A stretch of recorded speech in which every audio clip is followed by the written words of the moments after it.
जो स्टूडेंट्स यहाँ बैठे हैं, आपसे मैं एक छोटी सी बात कहना चाहती हूँ। आपने एपीजे अब्दुल कलाम साहब का नाम सुना है ना सबने?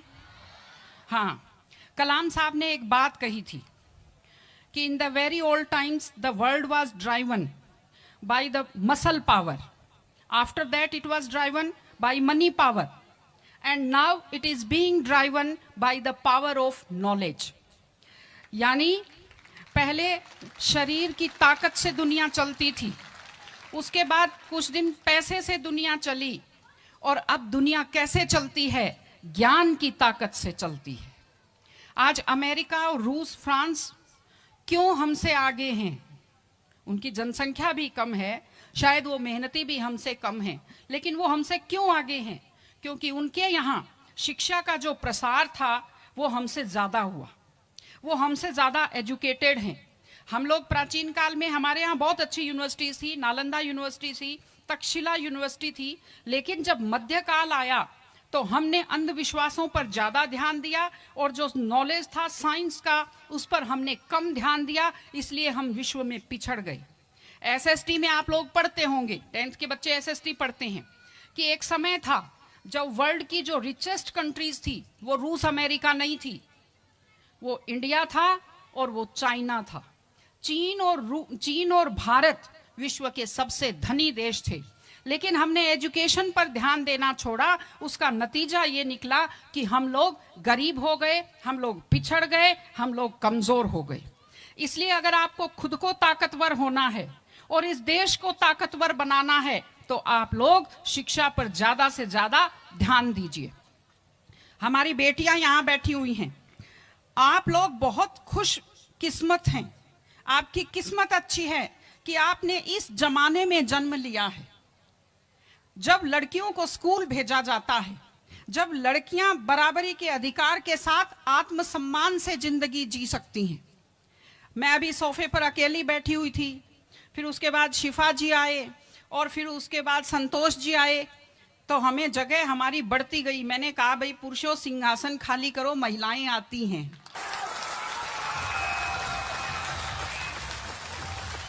तो आप लोग बहुत खुशकिस्मत हैं। आपकी दादी नानी कितना मेहनत करती थी, सांस नहीं ले पाती थी खुलकर, घूंघट से चेहरा ढककर रखना पड़ता था, जोर से बोल नहीं पाती थी, कानाफूसी में बात करती थी, और आप कितने सम्मान के साथ अपना बैग लेकर के पूरे विश्वास से आप स्कूल आते हो। बहुत खुशकिस्मती की आपके लिए बात है, आपको इसका फायदा उठाना चाहिए। आपको कोशिश करनी चाहिए कि आप एक मजबूत नारी बने।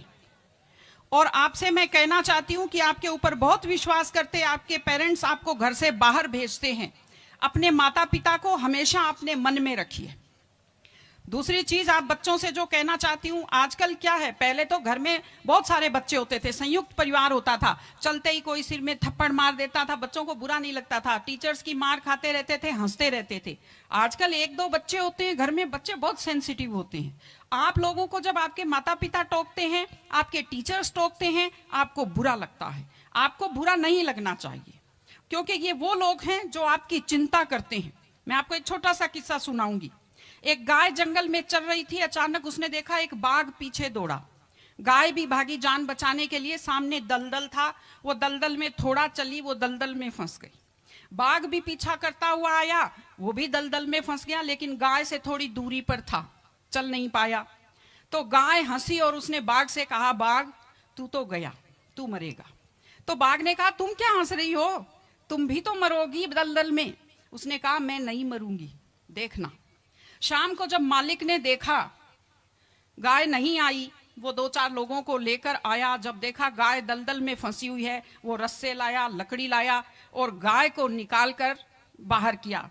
तो गाय ने बाघ को कहा, बाघ तुझे कोई नहीं निकालेगा, मैंने कहा था ना, जिसको संभालने वाले होते हैं वो दलदल में फंसकर नहीं मरता। आपके जो टीचर्स हैं, आपके टीचर्स और आपके पेरेंट्स आपको संभालने वाले हैं।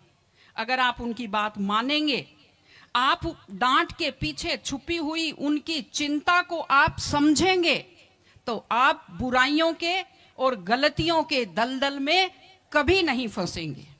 इसलिए अपने माता पिता को, विशेषकर अपनी माँ का चेहरा अपने दिमाग में रखिए, अपने दिल में रखिए कि वो आपके ऊपर कितना विश्वास करते हैं, वो आपकी कितनी चिंता करते हैं, घर पे आपका इंतजार करते हैं, आपके लिए हमेशा वो दुआएं करते हैं। आपके माता पिता जब मंदिर में जाते हैं खुद के लिए कुछ नहीं मांगते, जब वो बचत करते हैं उस पैसे से खुद के लिए कुछ नहीं खरीदते, वो पैसा आप लोगों पर खर्च करते हैं। उनकी इस चिंता को समझिए, अपने टीचर्स की चिंता को समझिए। मैं आप सबको बहुत शुभकामनाएं देती हूं कि आप लोग, आपकी बुद्धि तीव्र हो, आपका मन बहुत समृद्ध हो, आपका हृदय बहुत संवेदनशील हो।